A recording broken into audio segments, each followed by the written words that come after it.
दोस्तों, एक बार फिर से आपके अपने चैनल जनरल ज्ञान फॉर यू में आपका स्वागत है।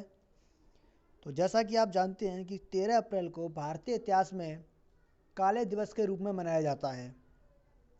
जैसा कि आज 13 अप्रैल है, तो मैं आज एक ऐसी वीडियो बनाने जा रहा हूं जो कि हमारे इतिहास को झकझोर कर रख देने वाली है, जिसमें इतना बड़ा नरसंहार हुआ कि भारतीय इतिहास इसे कभी भुला नहीं सकता।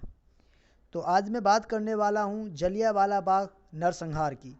जैसा कि आप लोग जानते हो कि 19 नवंबर 2019 को जलियांवाला बाग को राष्ट्रीय स्मारक घोषित कर दिया गया है। आगे बढ़ते हैं जलियांवाला बाग नरसंहार की ओर। तो सबसे पहले देखते हैं इंट्रोडक्शन कि क्या ऐसी वजह थी कि जलियांवाला बाग नरसंहार हुआ, क्यों उस बाग में इतनी ज़्यादा भीड़ एकत्रित हुई और क्यों उन पर गोलियां चलाई गईं। तो सबसे पहले बात आती है, as the Rowlatt act was hurriedly passed by the imperial legislative council. तो रोलेक्ट एक्ट को इम्पीरियल लेजिस्लेटिव काउंसिल यानी कि शाही विधान परिषद के द्वारा पास कर दिया गया था। दोस्तों, रोलेक्ट एक्ट एक ऐसा कानून था, एक ऐसा एक्ट था जिसे हम बिना अपील, बिना वकील और बिना दलील वाला कानून भी बोलते हैं। जो शाही विधान परिषद है, यह 1947 तक ही रही। 1950 से पार्लियामेंट का रूप ले लिया था। दोस्तों, रोलेक्ट एक्ट के अधीन ही पंजाब के दो प्रमुख नेता सैफुद्दीन किचलू और सत्यपाल मलिक जी की गिरफ्तारी हुई थी। तो उन्हीं को छुड़ाने के लिए बैसाखी के दिन जलियांवाला बाग में एक जनसभा का आयोजन हुआ था। इसी कानून के विरोध के लिए महात्मा गांधी जी भी सविनय अवज्ञा आंदोलन करना चाहते थे, लेकिन 13 अप्रैल को जलियांवाला बाग नरसंहार हो गया, जिसमें ऑफिशियली रिपोर्ट के अनुसार सैकड़ों लोग मारे गए और सैकड़ों लोग इंजर्ड हुए। और इस नरसंहार का ब्रिटिश सरकार का केवल एक ही उद्देश्य था कि भारतीय सत्याग्रहियों के दिल और दिमाग में डर की भावना पैदा कर दी जाए और वे इस कानून को विरोध न करें और ना ही स्वतंत्रता की मांग के लिए जगह जगह आंदोलन करें। दोस्तों, जो रोलेक्ट एक्ट पारित किया गया था, उसका पारित करने का कारण केवल यही था कि भारतीय लोग स्वतंत्रता की मांग करने लगे थे और जगह जगह आंदोलन होना स्टार्ट हो गया था। तो आगे बात करते हैं कि जलियांवाला बाग नरसंहार क्यों हुआ, जनरल ओ डायर ने गोलियां क्यों चलवाई। तो जैसा आप देख रहे हो कि on 10 April the police in Amritsar fired upon a peaceful procession, कि ब्रिटिश सरकार के कहने पर ब्रिटिश आर्मी ने या ब्रिटिश पुलिस ने भारतीय नेताओं पर गोलियां चला दी, जिसके कारण भारतीय लोगों ने जगह जगह हिंसक रूप धारण कर लिया और इसमें 5 यूरोपीय लोगों की मृत्यु हुई। जब general O Dyer Jallianwala Bagh में जाते हैं तो यही सोचकर जाते हैं कि मुझे ज़्यादा से ज़्यादा लोगों को मारना है। आगे बढ़ते हैं, रोलेक्ट एक्ट। तो मैंने बताया आपको, रोलेक्ट एक्ट को बिना अपील, बिना वकील और बिना दलील वाला भी कानून कहा जाता है। Government can imprison any person suspected of terrorism. इसमें गवर्नमेंट किसी भी पर्सन को, किसी भी इंसान को केवल टेररिज्म के सस्पेक्ट के आधार पर ही गिरफ्तार कर सकती थी। इम्प्रिजन विदाउट ट्रायल, बिना मुकदमे के किसी को भी गिरफ्तार किया जा सकता था। टू डिस्ट्रक्ट नेशनलिज्म, और इसके अनुसार नेशनलिज्म या राष्ट्रीयता को डिस्ट्रक्ट या डिस्ट्रॉय करने की कोशिश की गई। आगे बात करते हैं जलियांवाला बाग।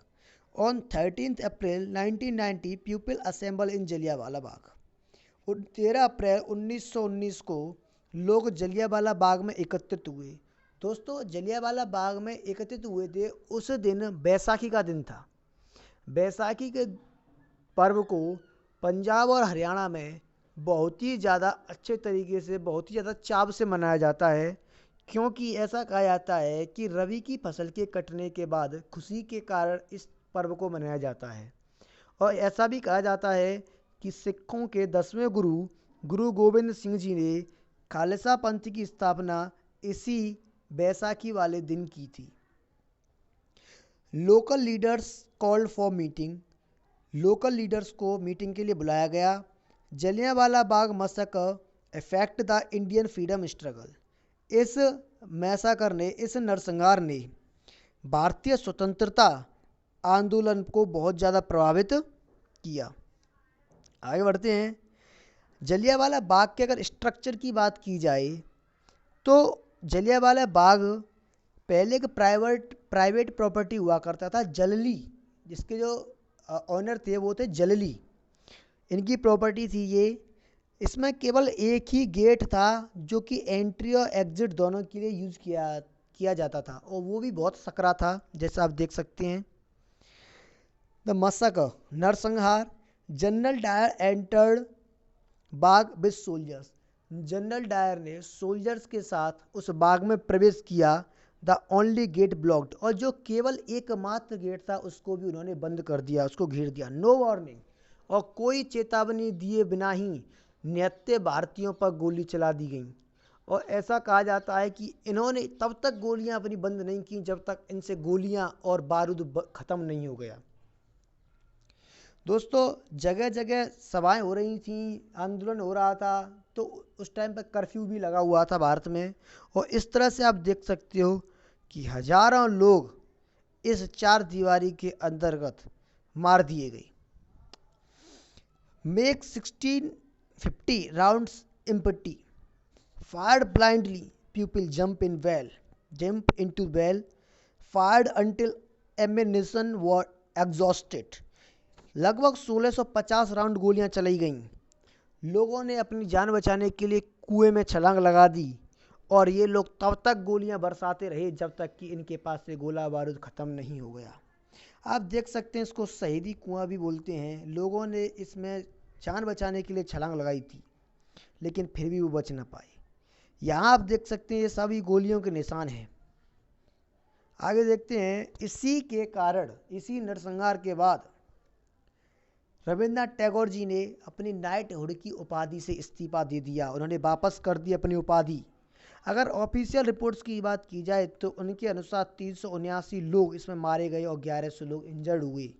लेकिन भारतीय रिपोर्ट्स की बात की जाए, जो कि पंडित मदन मोहन मालवीय जी ने प्रस्तुत की थी, उनके अनुसार 1300 से ज़्यादा लोग इसमें मारे गए थे और 2000 से ज़्यादा लोग इसमें घायल हुए थे। आफ्टर इन्वेस्टिगेटिंग के बाद पता चला कि 1000 से ज़्यादा लोग मारे गए हैं और 2000 से ज़्यादा लोग इसमें इंजर्ड हुए हैं। इस भयानक कृत्य के बाद हंटर कमीशन का गठन किया गया, जिसमें जनरल ओ डायर उपस्थित हुए और उन्होंने स्वीकार किया कि हाँ, यह गोलियां उन्होंने ही चलवाई हैं। और उन्होंने बाद में यह भी बताया कि उनका उद्देश्य केवल लोगों को मारना ही था। आप इस शख्स को देख रहे होंगे, ये हमारे महापुरुषों में गिने जाते हैं। इनका नाम है उधम सिंह।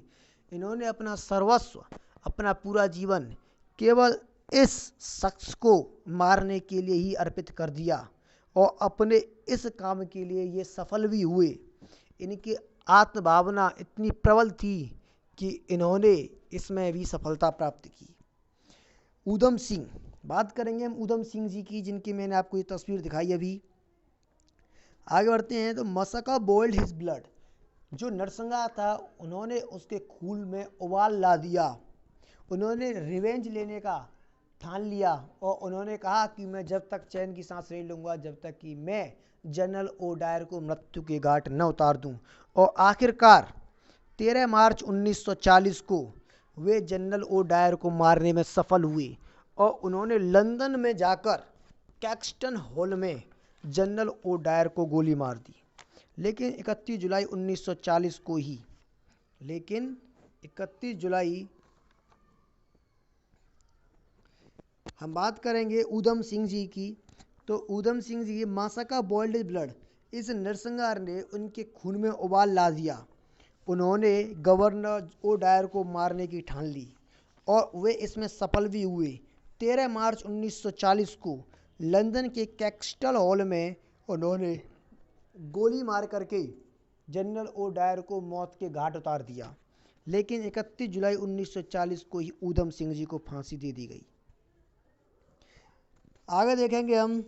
लेकिन उधम सिंह जी के इस कृत्य को इस कार्य को पूरे भारतीय लोगों ने सराहा, प्रशंसा की, लेकिन जवाहरलाल नेहरू ने इसे निंदनीय कार्य बताया था।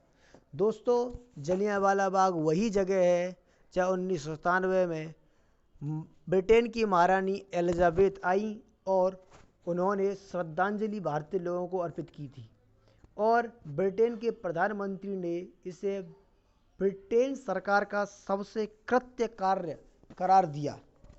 कंक्लूजन देखते हैं। Look, we are Indians and we are born to die for nation. जैसा कि आपने देखा उधम सिंह जी को, ऐसे ही आज कंक्लूजन की बात करेंगे। लुक, वी आर इंडियंस, देखो हम भारतीय हैं।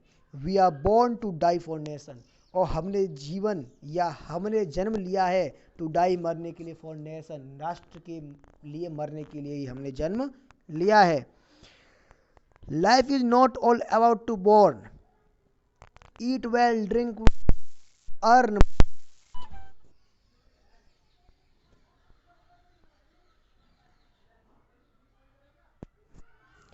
Life is not all about to board. Eat well, drink well, earn money for yourself. Have house, spend your whole life and ultimately die one day. No.